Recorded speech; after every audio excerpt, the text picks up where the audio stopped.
Action.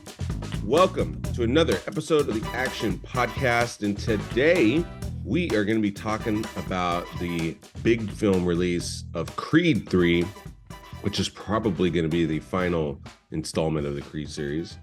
And then we also have Cocaine Bear, which came out, directed by Elizabeth Banks, came out a week ago. Also on streaming, there's a film called At Midnight on Paramount Plus, as well as The Old Way starring Nicolas Cage, and we'll talk about that. So with that, Pete, let's get into Creed 3. What were your thoughts?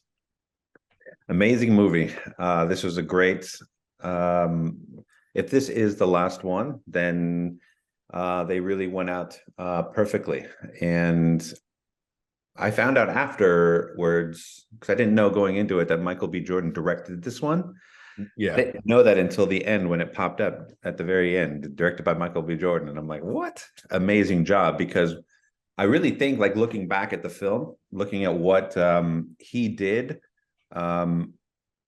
just outside of the other two films, I think he really tried to make a separation between the Creed movies and the Rocky films in a way. Like, if you look at it, there's no Rocky in it. I know that there's music that kind of hints to the old things, but I thought that there were really incredible things that he did in this film.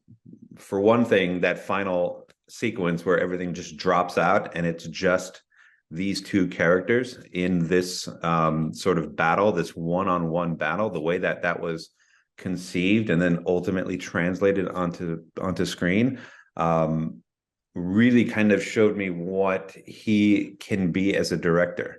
But I also really love, in terms of Creed itself, like, I just love what's her name? Who's the Tessa Thompson? I love that what she does as the partner of the boxing champion versus like an Adrian.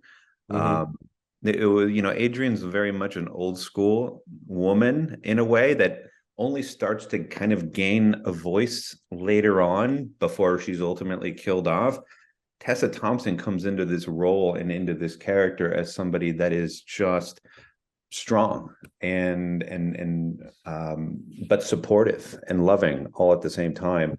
So this film is really great. And then let's not shy away from the obvious, which is that Jonathan Majors just right now can't be touched in Hollywood. This guy just keeps putting out amazing films. Like, after Ant-Man, we reviewed Ant-Man last week, and I wasn't a huge initial fan of it.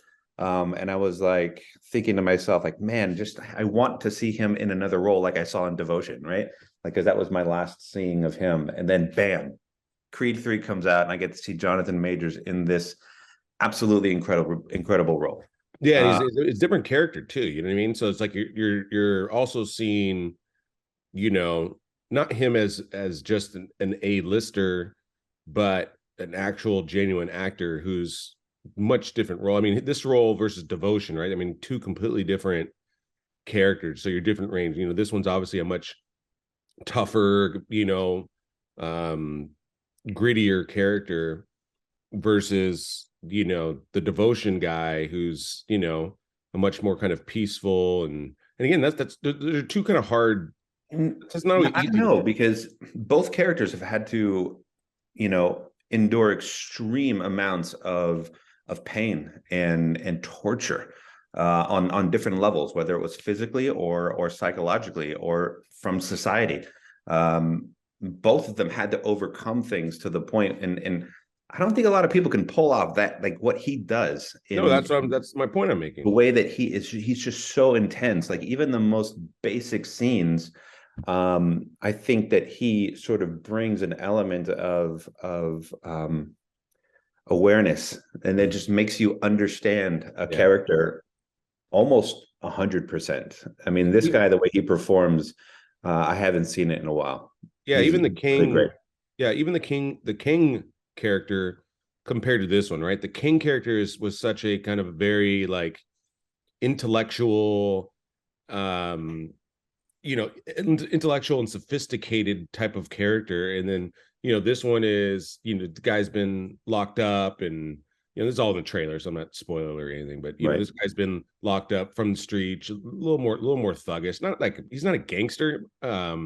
He's just, very street in this one, So again, Yeah. just the versatility and being able to pull off both, again, even the devotion character, right? Those are just 2-3 different variations, and he pulls off every single one of them amazingly, and like you're never taken out of it.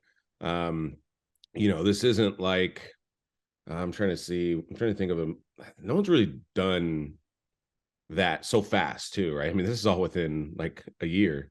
Yeah, like maybe 2.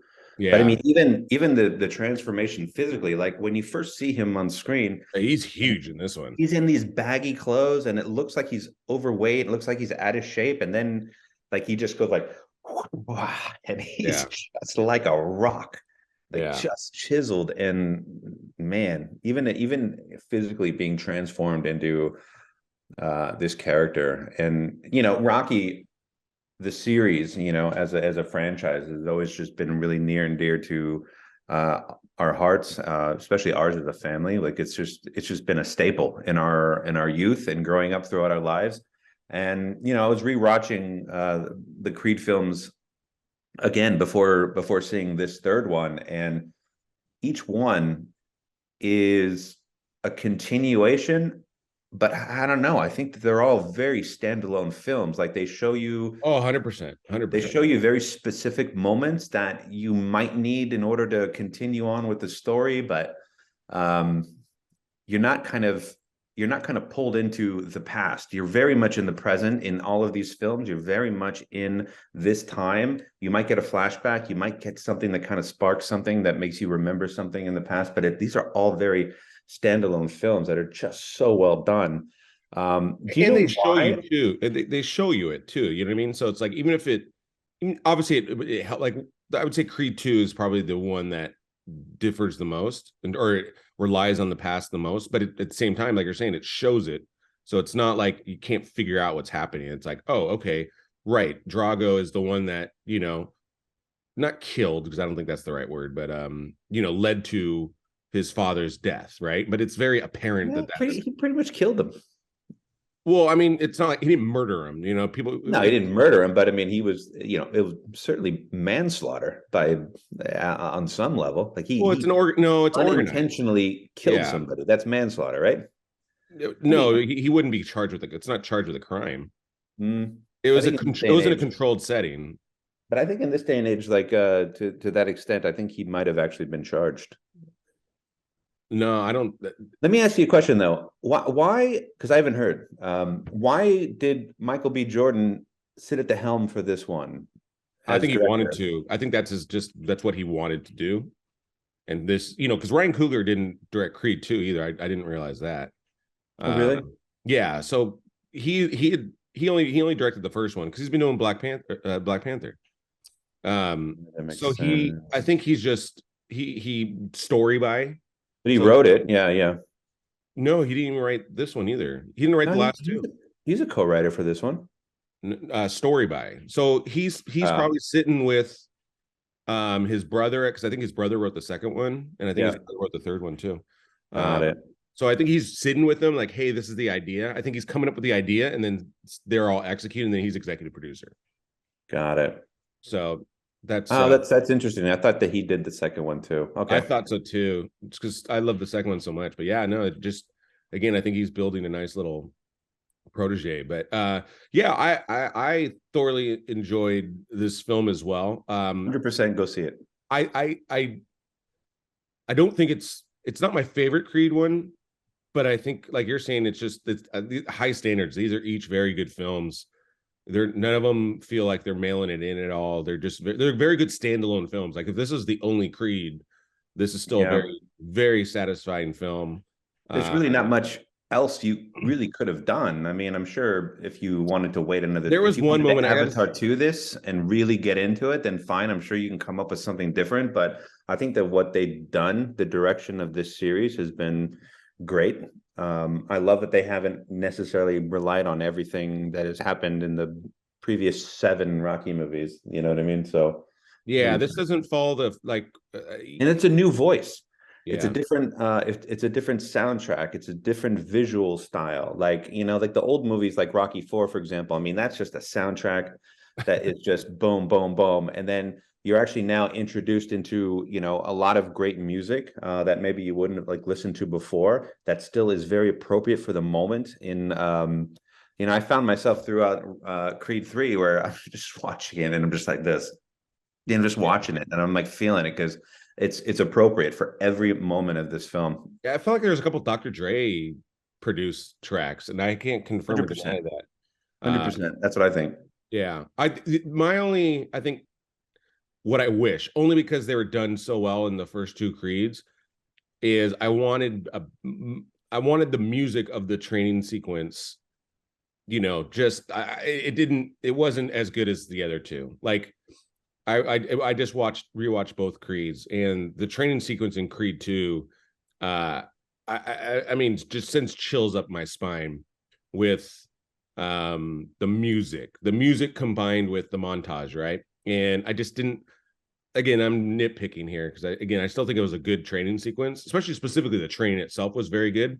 I really enjoyed that, but the song didn't connect with me as well as the other 2. But again, Yeah. I think you're high expectations. We're The nitpicking at second this one point. beat the first one, and the first one I thought was amazing. Yeah. We can nitpick this thing if we wanted to, but it's an amazing film and everyone Absolutely. Yeah, should go see I it. don't want to nitpick it. I don't want to nitpick it. Like I said, very good. Go see it. I'm gonna see it again. I'm either gonna go see that today or I'm gonna see something else, but I'm gonna go see a film today.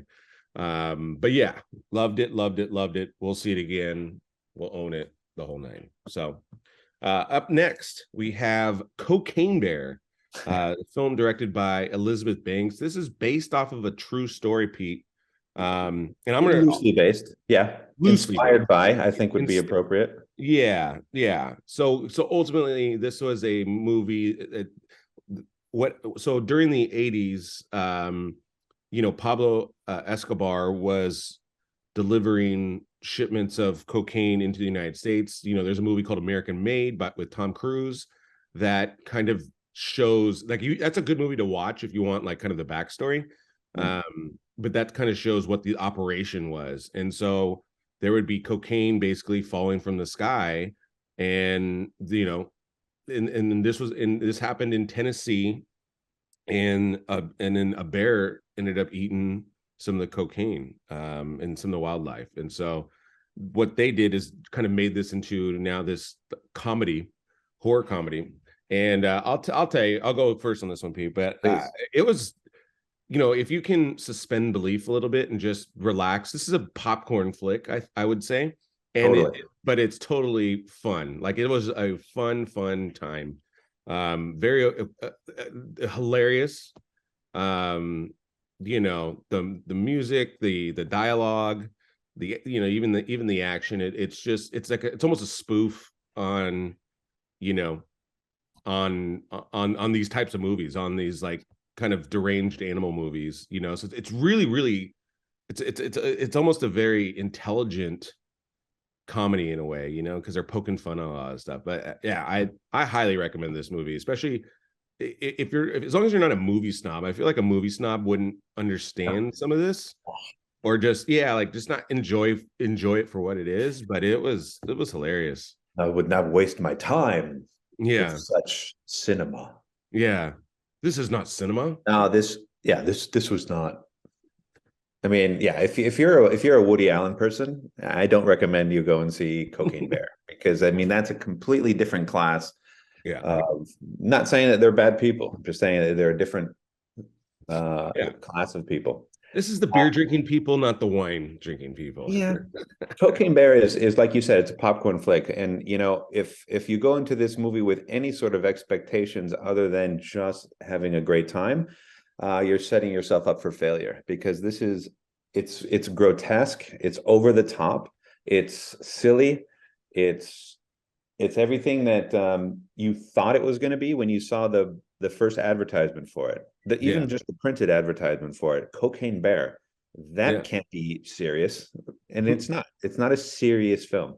I thought Elizabeth Banks did a great job as a director. I thought maybe that this was her debut, but apparently it's not. Apparently No, she's directed tons of stuff. yeah, no, she did like maybe 5 other films.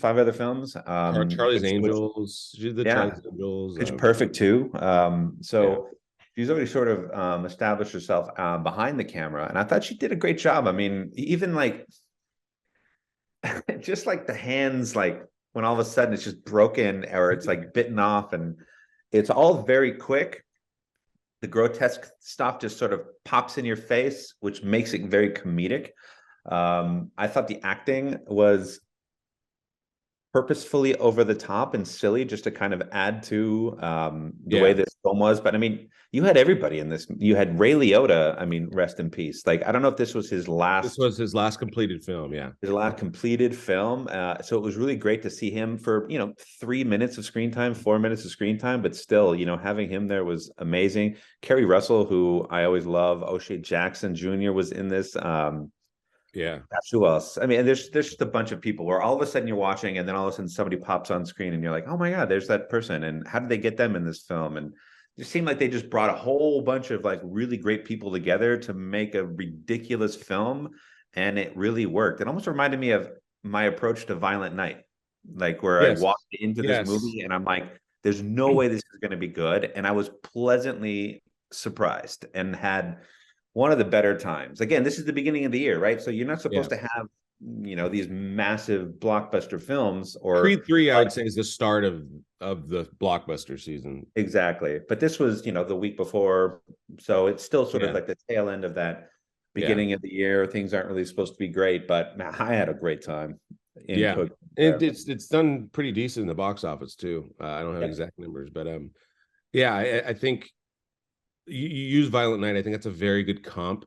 I think Violent Night has a better story and characters because that is a more character-based film. This is more, I think this is funnier though.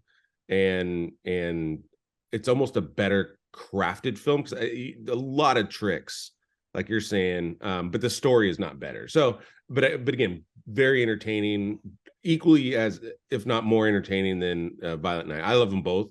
Violent Night is. I might go see Cocaine Bear again too. I can't wait, at least till that comes on streaming. I would. Cocaine Bears too. Like after you watch it the first time, I feel like it's one you can just throw on at any point. You can just watch. It's a great movie to have like in the background. You're like working. Yeah. And there's Cocaine Bear. Have a good time. Ray Liotta. Yeah. Oh, awesome. So go see it. We both highly recommend that. The third one so far. Yeah, the third one, Pete, I forgot to mention in the beginning, but it's on Netflix and it's We Have a Ghost. Did you end up seeing that one? I did. Oh, okay, awesome. That's on Netflix. That stars Anthony Mackie, and you can go first on this one, Pete. Yeah, I would. I think he's the name to attach to the film, but I don't think he really stars in it. I mean, it's nice. It's nice that Anthony Mackie is in this movie, and I'm glad that he's doing something other than a superhero film. And I think that this is the correct path that he needs to go on in order to sort of reestablish himself outside of the superhero Marvel world. But this movie is all David Harbour and the kid. I'm going to butcher his name, Jahi Diallo Winston. These are the two stars of this film. And basically, this family moves into a haunted house. Obviously, before the laws came out, where you actually have to disclose if some horrible thing happened in a house. But they move in, and there's this ghost. This kid sort of captures this ghost on social media, begins and forms this bond, and then wants to help this ghost. Let me interrupt real quick because I think you're missing a key moment. So. The movie is called We Have a Ghost, and in the beginning you're still trying to kind of feel out the tone. In the ghost, David Harbour tries to scare the kid, and he tries to scare him, and the kid just kind of laughs at him. And so you've never really seen a movie like that where the ghost he just gets confused. He's like, wait, you're not scared of me? Like, right. Everyone's always been scared of me. And so kind of breaks down the characters, and then they build a bond and whatnot. But I want to mention he wants to figure out, how did this happen to him? How can I help him rest in peace ultimately, right? Yeah. And it's a great journey. and I think it was really well done. It was cute. I would certainly recommend seeing this movie. Obviously, you can only see it streaming at home, but this is a good movie to kind of watch when you're at home. It's a good family movie. It's a good It family could movie too. it could be family, yeah, 100%. Yeah, I But recommend Anthony it. Mackie is not the star of this film. Sorry, No, no, no, no. He's the name, but he's the name. yeah. But Um, those other two really kind of just drove this one home. And the little yeah. girl who plays like the girlfriend or whatever, she was really Oh good yeah. too. Yeah. Yeah, I thought this was really well directed, actually. Like the cinematography is like really good. The lighting I noticed was just like, wow, okay, like this is really well done. Like almost, Mhm. I'm not gonna say over the top, that's not the right word, but just I wouldn't have expected this film to kind of nail the cinematography and all that. But yeah, the cinematography was really good, music was really good. This is just a very well crafted film, very good story. Yeah. And This just an is another enjoyable. one of those ones where you're like, I don't know, like is this gonna be an hour and a half, hour 45, where I'm just like angry that I just wasted that time? Yeah, I don't know. I've got to start going into these movies with a little bit more of an open mind, I think, because yeah, maybe not be so negative, yeah, Pete. maybe not be so negative all the time because Yeah, wow, I mean, I've just been blown away by some movies this year so far. This is one of them. It's good. yeah, very good time. I highly recommend. I recommend it to my parents. They loved it too. Yep. So I'm going to keep recommending this film. Very, very good. Probably All stamp of Netflix. approval. Yeah, this is Netflix's probably best film of the year so far. Mm. So definitely go see that. Yeah. Next, we not a lot of people will have seen this film, but it's a movie called At Midnight. It's on Paramount Plus, and it stars Monica Barbaro, who was in Top Gun Maverick. And so that's what kind of made me want to see it. It's kind of a romantic comedy, and it kind of spoofs Hollywood a little bit. And You're so feeling romantic. yeah, it's a romantic comedy, and Monica Barbaro she plays kind of like a Captain Marvel type of character, and Anders Holm, who's also in this, he was in like the Mindy Project. He's been in a couple other things. He's a comedic actor. Is also in it. He's like the boyfriend, and ultimately she finds him cheating, but they still have to make this movie together and in Mexico. And so, um, yeah, I think this was like a cute. It was actually pretty funny too, but a cute little kind of romantic comedy. And it's I would not put it at the same level as these other three films. Sure. But it It's a was good time. it was funny. Yeah. It was it Whitney Cummings is in this as the agent.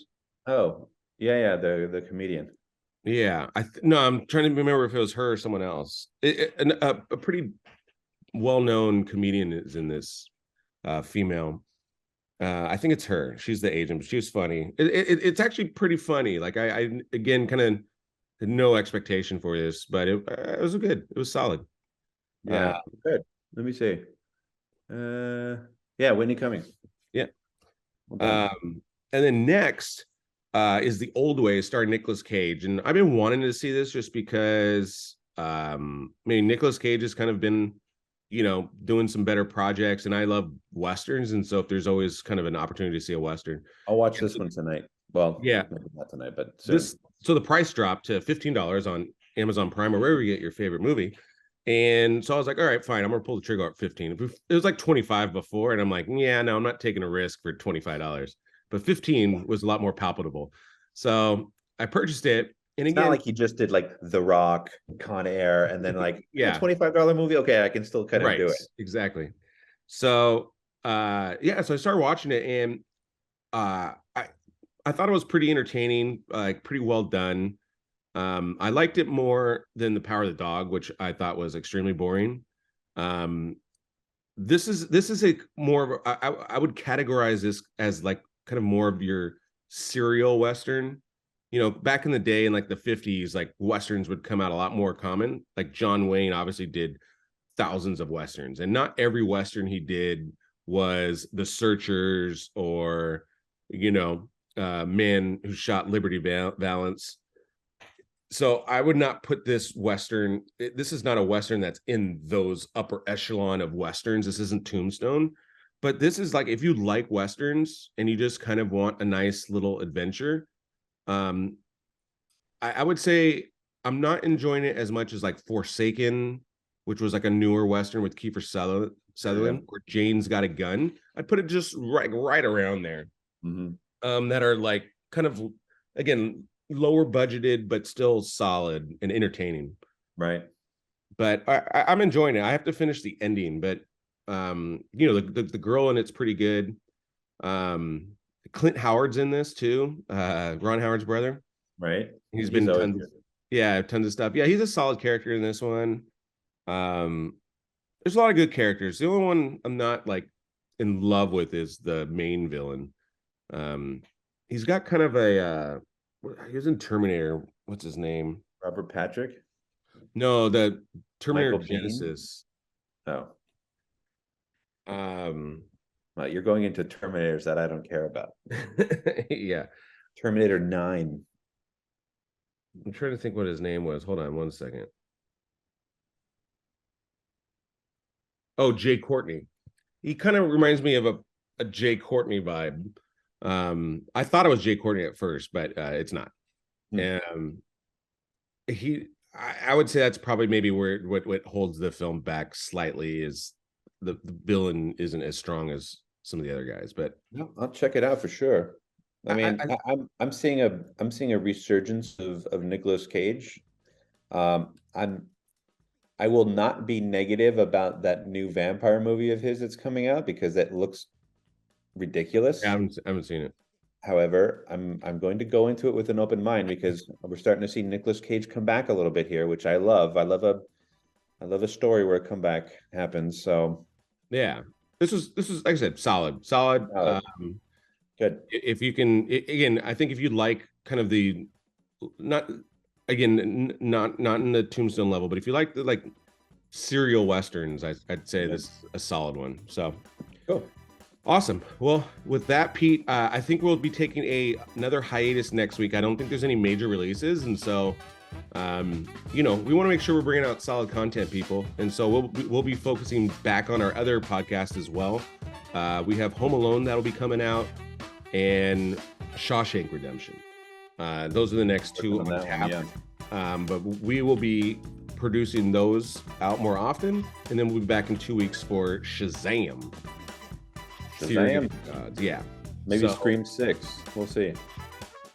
Yeah, I'd probably have to watch the other Scream one, and then I'll watch this one. And that was on Paramount. Yeah, Scream 5's on a Paramount Plus, I believe. So I'll check that one out. That one came out like last year. Yeah, some cool movies coming up. Hopefully they can live up to the Creed bar that has been set. Yeah. Also, just throwing it out there, the new Mandalorian season 3 came out. The first episode was fire, so looking forward to that. So with that, Pete, that is a cut. Thanks, guys.